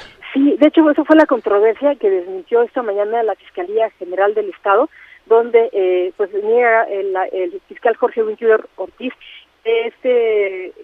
homicida, multihomicida. ¿Pero tú a quién le crees, al gobernador o a Winkler? Porque es una buena pregunta. A ver, el gobernador no ha dicho que fue la de la República, ¿eh? No, esto fue el gobierno del Estado refiere que había sido detenido por la Fiscalía General del Estado. Pues sí. Que ellos fueron los que nos dejaron. Y esto se liga con lo que dijo el presidente esta mañana, Marina. Claro, en el sentido de que la autoridad local no estaba haciendo su tarea. Y eso lo desmiente en un comunicado la Fiscalía General del Estado. Son exactamente las palabras de ese comunicado que da a conocer la Fiscalía General del Estado. Bueno, Melina, te voy a cortar porque tengo a Cuitlago García justamente con nosotros. A él le puedo preguntar ahora sí quién fue de los dos. Te agradezco muchísimo la intervención. Recibo al gobernador. Me da mucho gusto que nos acompañe en esta conversación en un día tan complicado, tan difícil, tan doloroso y la verdad tan difícil de entender cuando uno está a distancia, no diría emocional, pero sí física de Coatzacoalcos. Gobernador, buenas tardes. Buenas tardes, Rafael, ¿cómo estás? Bien, le saludo y pues justamente me tomó la llamada cuando estaba hablando con nuestra corresponsal. Pero usted señaló a la Fiscalía General del Estado, encabezada por Jorge Winkler, como responsable de haber soltado a Ricardo N. Déjeme dejar así el nombre del supuesto líder del cártel Jalisco Nueva Generación que habría participado en los hechos de ayer. ¿Ratifica usted que fue la Fiscalía Estatal o fue un error y fue en realidad la Fiscalía General quien lo soltó? Bueno, mira, te explico. Aquí la situación es de quién es competencia cada caso. Los delitos del fuero común, como el ataque incendiario a un comercio, son investigados por la Fiscalía General del Estado. Nosotros, cuando detuvimos con las fuerzas coordinadas, y en estas fuerzas coordinadas le tocó a Marina hacer la detención, se detuvo al presunto responsable de aquellos ataques incendiarios contra comercios por un hecho delictivo diferente. Fue detenido, me parece que por cuestiones de droga. Entonces, ante esa detención se tiene que poner ante la competencia, que es la Procuraduría, bueno, en este caso ya Fiscalía General de la República. Pero el delito por el cual se le estaba investigando a esta persona es el de mayor penalidad, que era este ataque a los comercios. Por eso nosotros lo teníamos como objetivo. Nosotros hicimos nuestra parte, detenerlo en flagrancia, en la comisión de un delito, en este caso resultó del fuero federal, y por eso lo pusimos ante la Fiscalía General de la República. El fiscal general del Estado debió haber investigado esos hechos y haber solicitado que a esa persona se le detuviera por esa investigación, hasta que se diera ya con la responsabilidad determinante que correspondiera. Señor gobernador, déjeme, le retomo una cita del presidente López Obrador hoy en la mañana, que yo supongo está alimentada por la reflexión que usted tiene. Dice, es lamentable que la delincuencia organizada actúe como de esta manera. Es de lo más inhumano que puede haber el actuar de esta forma. Pero lo otro que también es condenable es que exista contubernio con las autoridades. Y yo no veo al presidente López Obrador diciendo esto de Veracruz sin que sea usted la fuente directa de esta información. No, mira, el presidente tiene sus fuentes, te comento. Yo, de hecho, asisto a Palacio Nacional a compartir la información sobre este hecho a las 6 de la mañana, en la mesa de seguridad. Y ahí lo que se buscó no es quién es culpable o no. Aquí se vio cómo atender de inmediato el problema, ir tras los responsables, cómo reforzar la seguridad, garantizarle a los ciudadanos de Coatzacoalcos que esto no se va a repetir y ir tras los responsables. Eso fue lo que se tomó. Lo que se vio es que había sido detenida. Y vuelvo a insistir, nosotros como policía solamente tenemos la atribución de detener a los presuntos delincuentes en la comisión del al momento en que lo están cometiendo, sí, o en prevención. ¿A qué? Solamente, no podemos hacer otra cosa. ¿Pero a qué autoridades se refería el presidente? Si nos ayuda, porque no puso nombre a las que liberaron, las que... No. A ver, yo tengo aquí dos autoridades que me dejan muy inquieto. El 24 de agosto desaparecieron dos personas, Jósimo Ríos y Agustín Ronzón, y presuntamente fueron, fue una desaparición forzada producida por la policía local de Coatzacoalcos. Entonces, hay una intervención de la autoridad para un hecho que pudo haber detonado este otro hecho. Y ahora tenemos que este líder del Cártel Jalisco habría sido liberado. Espérame, no, que no se enreden las cosas. Muy bien, ayúdeme a desenredarlas. Sí, primero, lo que sucedió fue un grupo delictivo, incendia un local, cierra la puerta de emergencia, eso es muy premeditado y causa esta situación tan grave y este crimen deplorable. Eso es lo que se dio bien. Nosotros, como policía, como los responsables de la seguridad, nos dimos a la investigación antes sobre hechos similares. Fue un incendio de locales y fuimos tras el responsable. Ahora, ¿qué sucede? Si nosotros no tenemos orden de aprehensión por parte de la Fiscalía, en este caso el Fuero Común, la Fiscalía General del Estado, lo que tenemos que hacer es detenerlo en la comisión de algún delito. Por fortuna, ese personaje, alias La Loca, y presunto responsable de aquellos actos, ¿sí?, y nosotros lo ubicamos como objetivo, lo detuvimos en la comisión de otro delito, del Fuero Común, del Fuero Federal.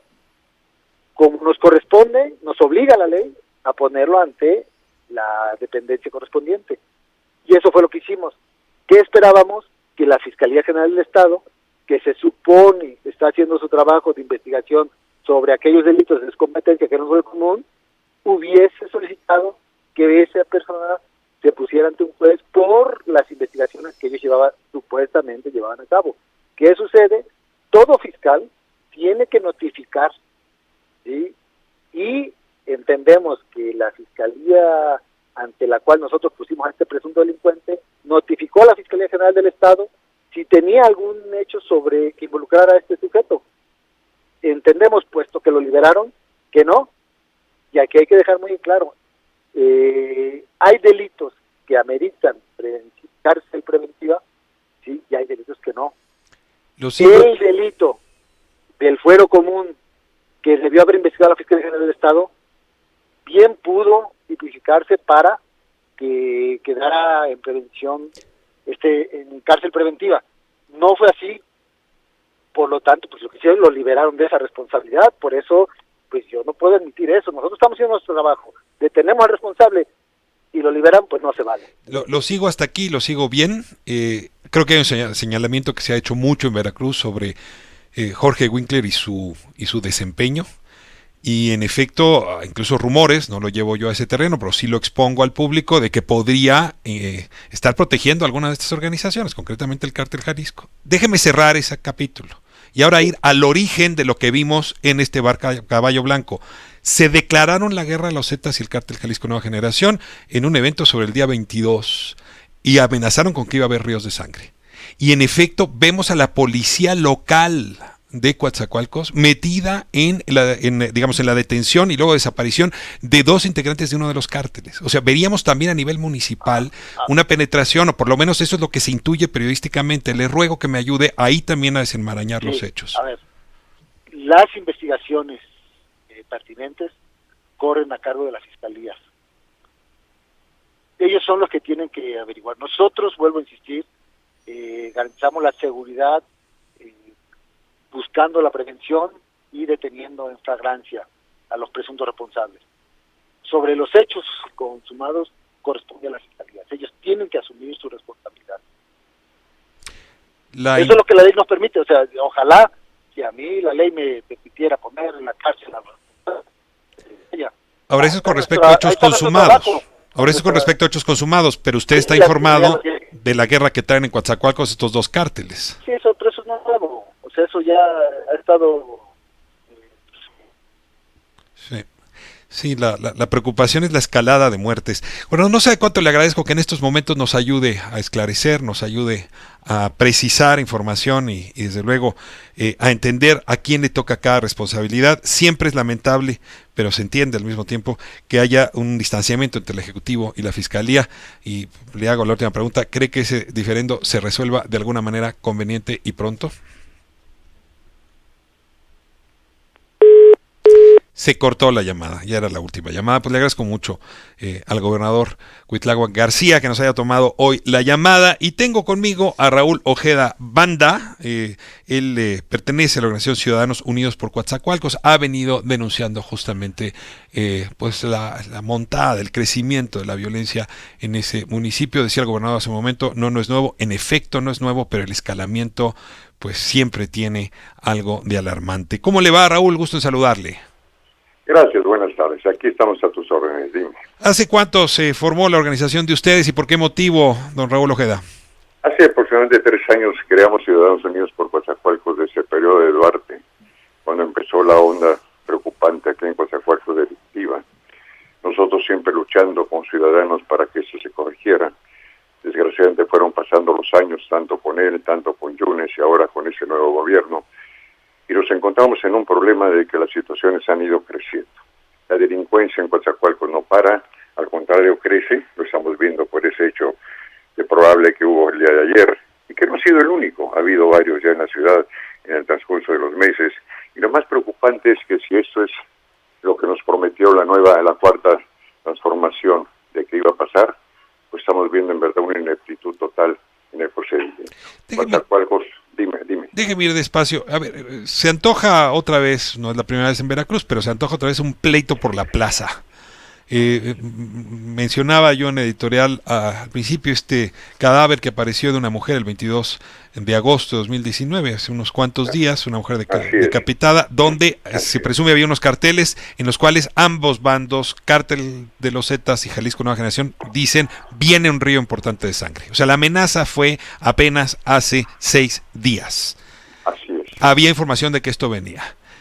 ¿Me puede contar cuál es el pleito, digamos, entre estas 2 bandas? ¿Por qué Coatzacoalcos es la frontera? ¿Por qué está resultando ahí el lugar donde se presenta el mayor número de muertes?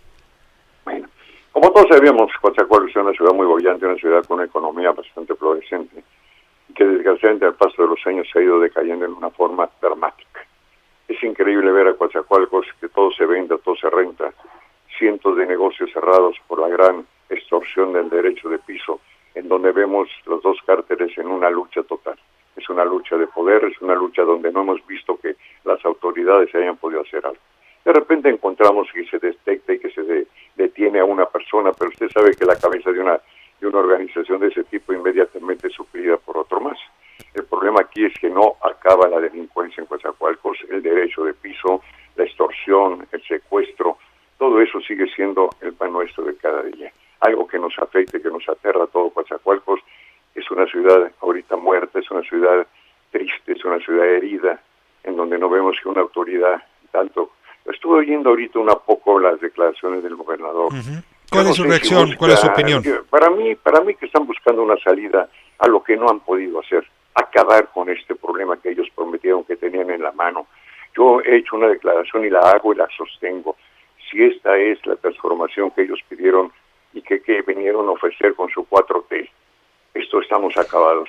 Pero, la ciudadanía se está dando cuenta que no es así. El gobernador García, apunta directamente al fiscal Jorge Winkler como responsable en parte de esto que está ocurriendo. O sea, usted lo oyó claramente. O sea, No lo oí. ¿Y qué impresión le da? ¿Usted cree que es el fiscal el problema? ¿Que en efecto podría estar protegiendo a gente del Cártel Jalisco Nueva Generación? ¿Se vale utilizar esto que ocurrió en el Caballo Blanco para ahondar la distancia entre un poder y otro?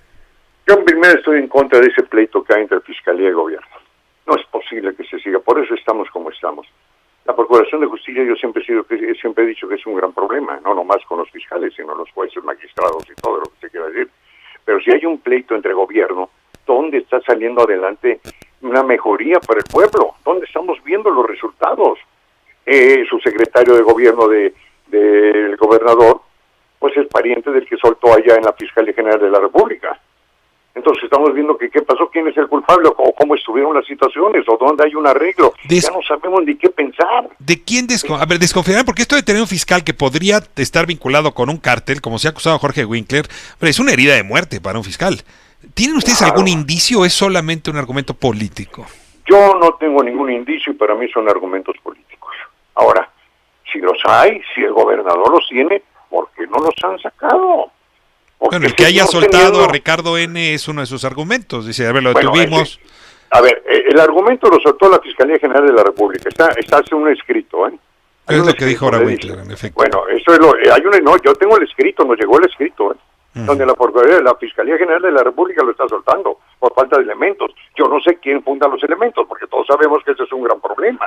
Vuelvo a lo mismo, en México su problema es la Procuración de Justicia. Ahora, a ver si usted me ayuda a ver la otra parte. A ver, yo quiero insistir. El 24 de agosto, la policía local de Coatzacoalcos, la policía municipal, además es un cabildo y es una presencia municipal de Morena. Entonces, esta policía responde a ese mando. Detuvo a Jósimo Ríos López y Agustín Ronzón González. Desaparecieron 4 días o 3 días. Y luego salió un video que espero que usted no haya visto. Yo sí lo vi, me erizó la piel. O sea, el degüello de 2 individuos que dicen por chapulines, ¿no? Y en efecto, al parecer, pues este es el detonante de lo que vemos después en el Caballo Blanco. ¿Qué hacía la policía local metida en esto?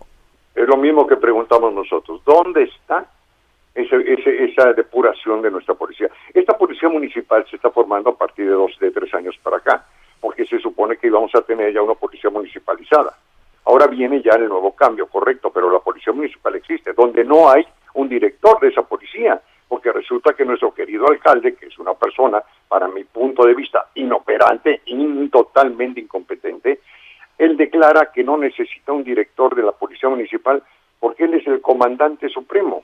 Válgame Dios, ¿dónde hemos podido oír eso? El comandante supremo no lo tenemos el presidente de la República. No, pero después, además de esto, mejor que se desvincule de esa policía, ¿verdad? Por eso le digo, entonces no existe. Es más, la misma síndica del ayuntamiento que trae un pleito con el alcalde, él lo ha dicho, estamos en contra de que no se designe un director de la policía, que haya un responsable. O sea, no tenemos nada, ¿verdad? ¿Quiénes eran los policías que patrullaban la patrulla 3225 la noche del 24 de agosto? Es que es una pregunta periodística. Nosotros sabemos que es la policía municipal, eso es lo que sabemos. No tenemos el nombre de esos policías. No los tengo, yo no los tengo los de nombre. Desgraciadamente usted sabe que eso se oculto, se menciona de otras formas, ¿no? Ahora, vuelvo a lo mismo, amigo. El problema es total en Coatzacoalcos. Les agradecemos mucho que esto se tome y se saque a la luz. No podemos seguir, Coatzacoalcos no puede seguir, Veracruz no puede seguir con tanto elemento inoperante. Un gobernador que esconde las cosas, un gobernador que se enreda, perdónenme, en la situación. El presidente de la República en la mañana se desmiente de lo que dice y sigue haciéndolo. Pues no entiendo. Unos alcaldes, Poza Rica, Jalapa, Córdoba, Coatzacoalcos, Minatitlán, Las Chiapas, que no dan resultado. Y discúlpeme, esta es la 4ª transformación, son puros morenos. Ahora, ya lo dijo alguien, ¿no? El problema ya estaba antes de su llegada, ¿verdad? No, estoy de acuerdo, pero ellos vinieron a decir que lo iban a arreglar. ¿Y 6 meses alcanzan? La presidenta municipal en Coatzacoalcos tiene 2 años. ¿Me explico? No es nueva, ¿eh? El presidente de la República fue correcto. Y el gobernador también tiene poco tiempo. El gobernador tiene poco tiempo. Pero él ya sabía, él había ya perdido una elección. Él ya sabía lo que venía. Pues Ahora, no digan que son cosas nuevas, ¿no? Son ayúdeme a cosas que ya entender saben. por qué el crecimiento de estas organizaciones en poder, en poderío, en exhibición. Y con esto Ah, cerramos. pues, Los bueno, Zetas ya se Coatzacoalcos. habían ido y están de vuelta tratando de adueñarse de nuevo Coatzacoalcos. Y el cártel increíble. Jalisco que no quiere soltar el estado de Veracruz del cual gobierna. Acuérdense que tenemos un paso aquí tremendo del indocumentado. El indocumentado sigue siendo un pan para ellos, ¿eh? Un buen Pero negocio. es un buen negocio. Esto es un gran problema que tenemos porque aquí pasa todo el indocumentado en la mayoría. Se pasa por este rumbo. Coatzacoalcos tuvo un auge económico, como todos saben, tremendo. Todos todavía creen que existe el oro aquí cuando ya se lo acabaron, cuando ya terminaron con los negocios, cuando ya terminaron con una economía que era Coatzacoalcos. Y nos encontramos ahora que los señores se van a este tipo de negocios porque son los dueños de los negocios. Yo le pongo el caso, hace 4 meses quemaron un lugar aquí que se llama Los Mangos, perdón, hace un mes aproximadamente, se llama Los Mangos. Sale a declarar el propietario, estamos quebrados, no puedo hacer ya nada, nos quebraron, no tengo seguro porque esto no lo asegura. A las 4 semanas está abierto el negocio. ¿Qué opina usted? ¿Quién lo abrió? Buena pregunta. ¿De quién ¿Verdad? era el caballo blanco? ¿Sabemos? Pues mire, hay quien habla que era de los dos esos que degollaron. Hay Que quien ellos habla eran los que dueños de ese lugar. Eran los dueños del lugar, que porque, amigo, aquí vemos el pleito entre las bandas todos los días, no es de ahora. Esta semana pasada hubo 10 muertos en Coatzacoalcos. No, es una cosa asfixiante. Pues, o sea, estamos aterrados, lo pido y se lo digo, hagan llegar, señor presidente de la República, usted prometió un cambio, no se queje de lo que hubo, vengan a resolver lo que hay. Señor gobernador, no se enrede, hagan lo que tienen que hacer. Señor presidente municipal, póngase a trabajar, deje de rezar. Yo lo que quiero es cambio y si no puede que renuncien.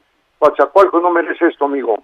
Raúl Tenemos Ojeda mucho Banda, que hacer. cabeza de Ciudadanos Unidos por Coatzacoalco AC, le agradezco muchísimo. Y aquí está el micrófono para cuando tenga usted que levantar la voz. Se lo agradezco mucho, muchas gracias.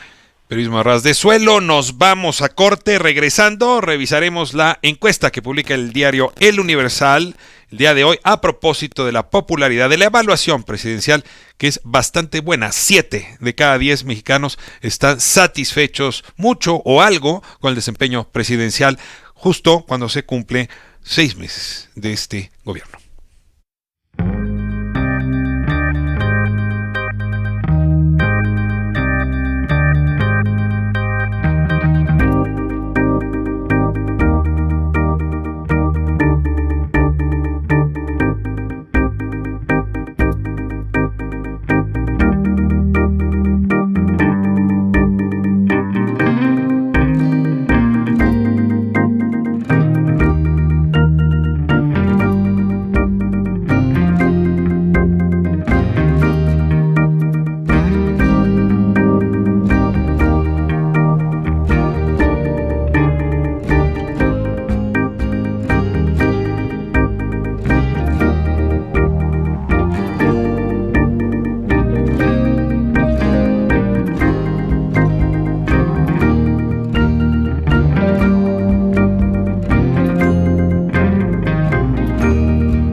al aire y tengo ya a David Aponte, director editorial del periódico El Universal. David, me da muchísimo gusto saludarte esta tarde.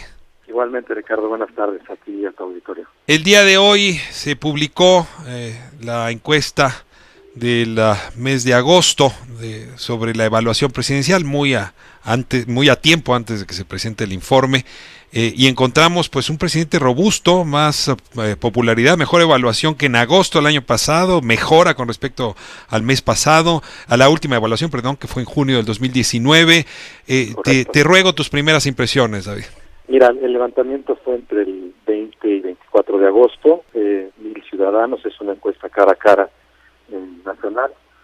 Pues que sí, comparto contigo esta idea de que está robusto, que tiene una amplia aprobación.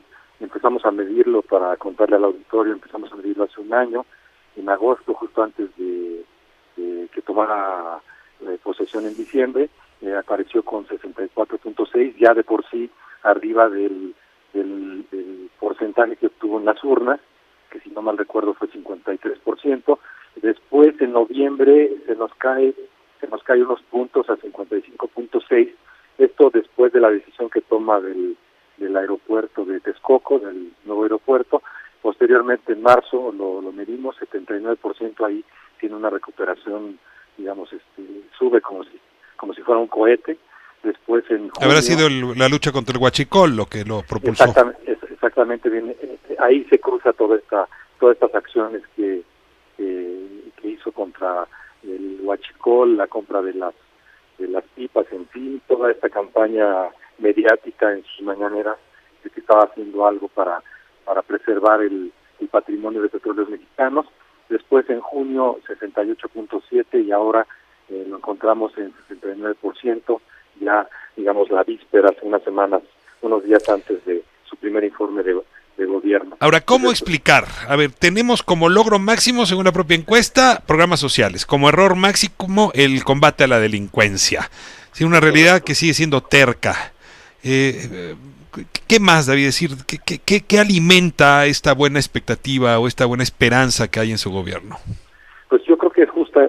Él tiene una base social fuerte, una base electoral, que es la que lo lleva al triunfo, y es la que está alimentando con los programas sociales. Creo que esa parte es muy importante para él, aunque en contraste, y se lo perdonan, pues que los errores que ha cometido, según la encuesta, pues es el combate a la delincuencia, con 13.6%.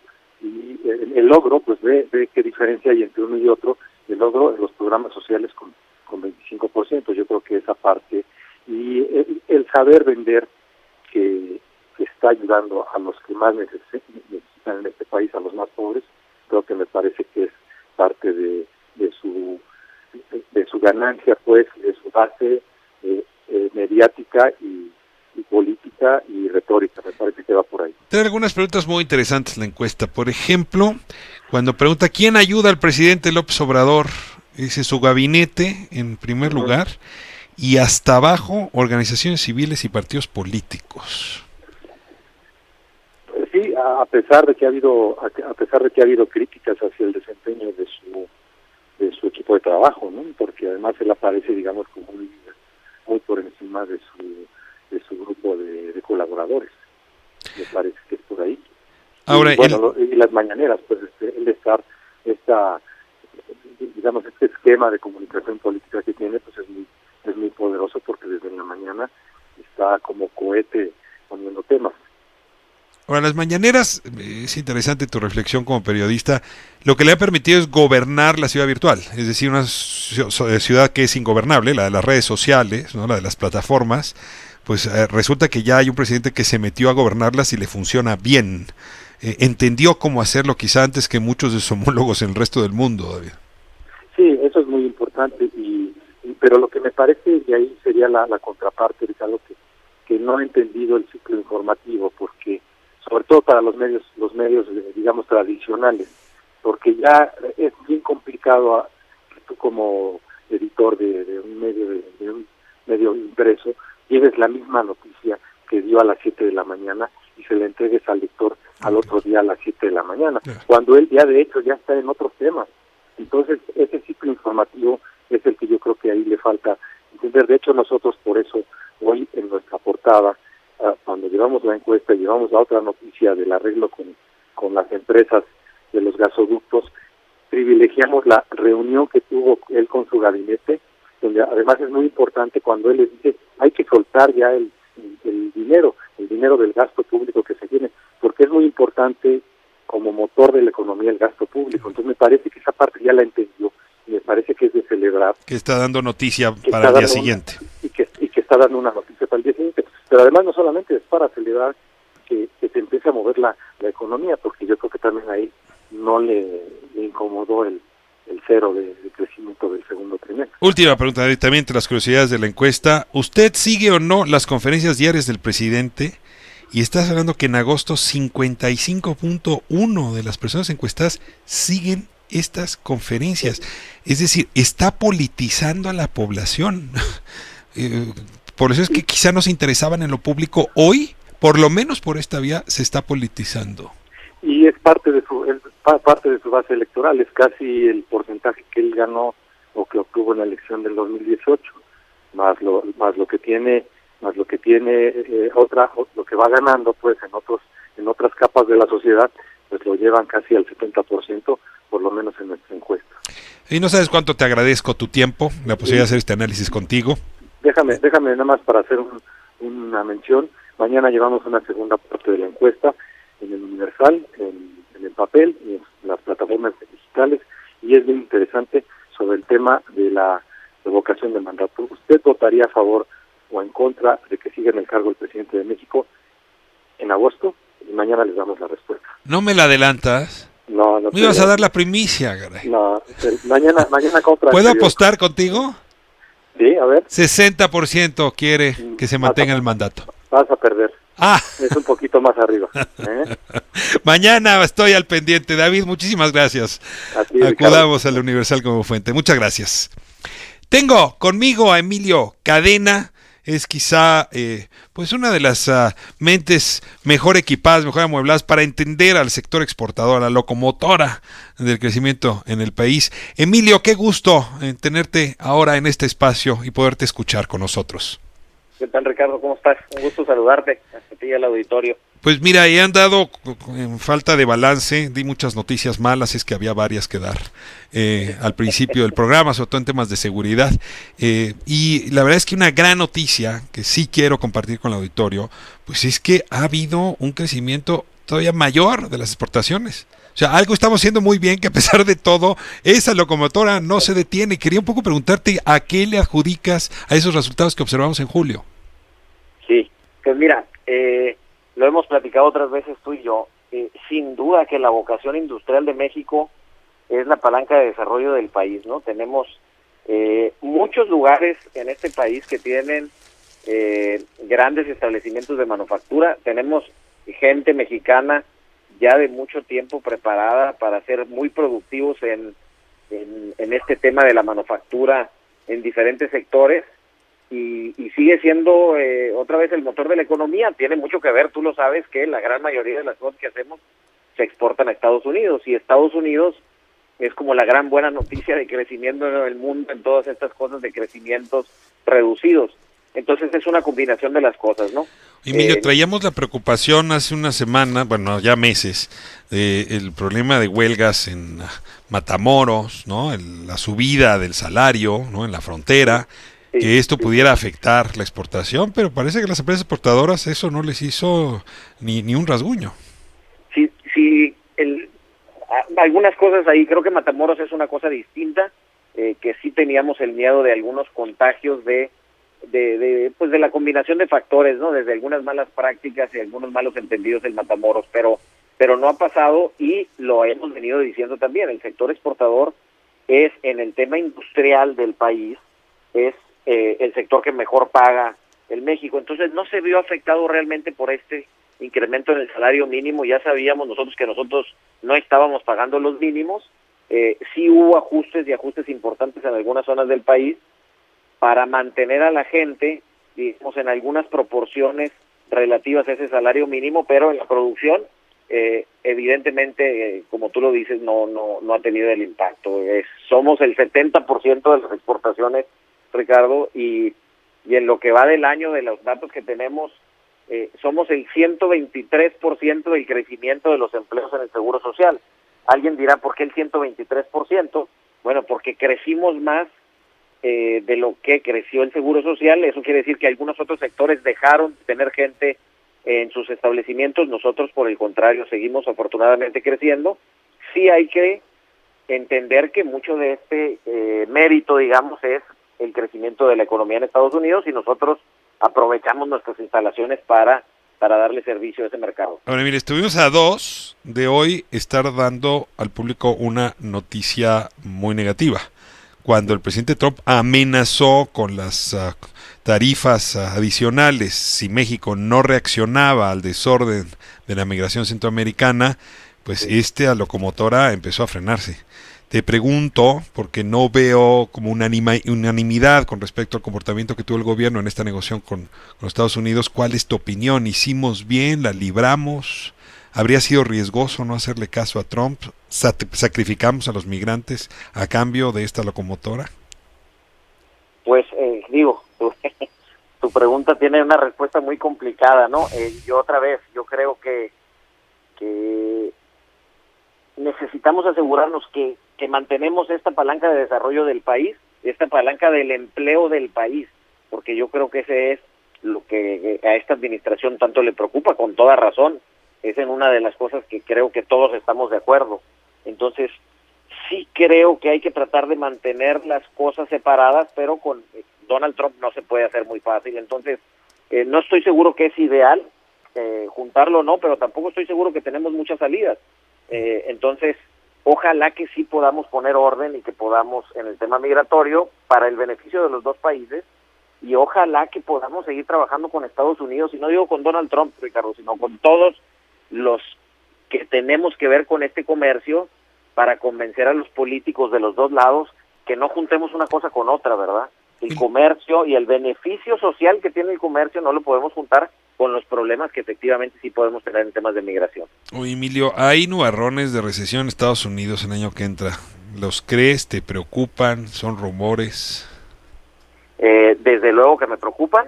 Yo creo que el ambiente político, me parece que Donald Trump va a hacer todo lo posible para que no exista una bajada en la economía, un downturn, como le dicen ellos, en la economía. En pleno año electoral sería suicida, ¿verdad?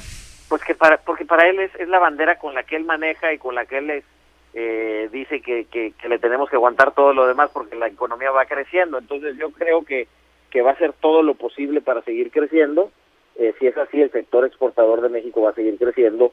Sin embargo, sí hay que decir una cosa, Ricardo. El ritmo de crecimiento del sector exportador, que yo sí creo que tiene que ver con dos grandes factores. Uno, con certidumbre, tanto en el comercio México y Estados Unidos, inclusive en algunas cosas dentro del país. Nuestro crecimiento no es el mismo que hemos tenido en el 2018, por ejemplo. Es decir, seguimos creciendo, pero no seguimos creciendo a las mismas tasas. ¿Será necesario que nos acompañes a esta mesa para que nos cuentes qué tendríamos que hacer para que se cumpla ese 4% prometido? Pero déjame reservar eso, Emilio, para un día que tengas tiempo y pases por la Ciudad de México y nos acompañes en esta cabina. Sería un honor para nosotros. Así será. Muchas gracias, Emilio Cadena. Le insisto, una de las voces más autorizadas para explicarnos el fenómeno del comercio exterior, que en efecto está dando pues muy buenas noticias. Hasta luego, Emilio. Hasta luego, Ricardo. Bueno, nos estamos ya yendo, pero antes, comentarios de nuestra audiencia. Mara Márquez, gracias por escucharnos. Bravo por esa entrada analítica. Como siempre, Ricardo, saludos. Buena tarde, Ricardo, fan tuya, muy objetivo en las noticias. Aquí vienen las críticas. Mario Muñoz, Ugalde, con un signo de interrogación muy largo. Ugalde de invitado, ¿qué aporte puede dar? Dice Rosmi Díaz. Ese tipo tiene cero credibilidad, corrupto, encubridora como noticio. Está bien que auditen a las universidades, por ejemplo a la UDG, pero necesitamos otras voces para que hagan esa tarea. Lo de Veracruz es culpa de los nefastos como Yunes, Horus Daylight, quién sabe cuál sea su nombre. Ricardo, felicidades, muy buen programa. El asunto es que has invitado a gentuza impresentable. Pues yo quiero insistir en que voy a seguir atrayendo las distintas voces. Me parece que ese es el trabajo periodístico y que es una forma, incluso para mí, pero le invito para hacer lo mismo, para salirse de la burbuja donde todos nos oímos diciendo las mismas cosas. Creo que oír otras voces provoca inteligencia y también hay que decirlo, aunque provoca enojo, provoca que esta audiencia sea mucho más amplia. Todos los gobernadores son responsables de la seguridad de los estados que gobiernan. Antonio Gutiérrez, este gobernador es muy lento, se refiere a Cuitláhuac García, porque no encarcelan a Yunes. Erika Flores, felicidades Ricardo por tu programa, muchas gracias Erika. Buen programa, súper estupendos todos. Leticia Búcar, Veracruz, después de tener un gobernador pederasta y corrupto, quieren opacar el trabajo de Cuitláhuac. Qué pena por un estado tan rico y maravilloso. Sin duda Veracruz es maravilloso. Hoy día está en manos de la mafia del PAN y del PRI. También Lafayette Rico. Esta novio que están defendiendo a AMLO, los escucho y me gusta cómo abordan todos los temas, excepto cuando se trata de AMLO. Yo voté por él, confío, pero ya Radio Centro es su defensor férreo, excepto Julio Astillero y Carmen Aristegui. Todos los otros defienden de todo. Pues mire, ya cuando lo critican por una cosa y por la otra, empieza a pensar uno que el trabajo no está tan mal hecho. No hay posibilidad de ser neutro, pero sí, insisto, creo que la posibilidad de oír las distintas voces es lo que nos da credibilidad en este espacio de Radio Centro. Tengo llamadas de Arturo Carmona de Coyoacán. Escucho su programa, pero no estoy de acuerdo que entreviste personas que yo considero nefastas. Ángel Cervantes, 40 años. Te falta la chispa en el corazón porque sabes bien que la única solución es restablecer la pena de muerte. Ay, don Ángel Cervantes, con el sistema de justicia que tenemos vamos a acabar metiendo la silla eléctrica en este país a un montón de gente inocente. No se olvide que la mitad de las casas están, habitadas por culpables fabricados. No estoy seguro que sea la mejor solución, pero esta discusión la podemos tener. Si un día se anima, hasta lo invito aquí a cabina para platicar de la pena de muerte. Ricardo Rafael, en la colonia Roma no hay luz en algunos predios y queremos saber por qué la Comisión Federal de Electricidad ha tenido esta falta de apoyo. Si ya se les ha reportado en varias ocasiones, somos comerciantes y no podemos trabajar sin este servicio. Pues mira, hay que hablar con la delegación Cuauhtémoc, hay que hablar con la Comisión Federal de Electricidad, estamos al pendiente. Ricardo Rafael, ¿por qué le das tanta importancia a Luis Carlos Ugalde? Pues mire, me parece que el reporte que hizo sobre las universidades y su crisis integral ya valía la pena escucharlo y bueno, pues algo bueno se habrá llevado usted de información, alguna idea, alguna percepción y bueno, inteligencia de argumento hubo en esa conversación. Una pregunta, señor, ¿de veras López Obrador quería ser esta desgracia del presidente donde está su famoso tigre que lucharía contra el crimen? Pues mire, 7 de cada 10 mexicanos piensan que este no es una desgracia del presidente, que están de acuerdo con él en algo o en mucho, solamente 3 de cada 10 estarían en contra. Así es que este es un país donde tiene muchas voces, los colores de las opiniones varían y bueno, pues vale la pena que este espacio público permita seguir construyendo comunidad. Nos vamos mañana 3 de la tarde. Muchas gracias por acompañarnos esta jornada.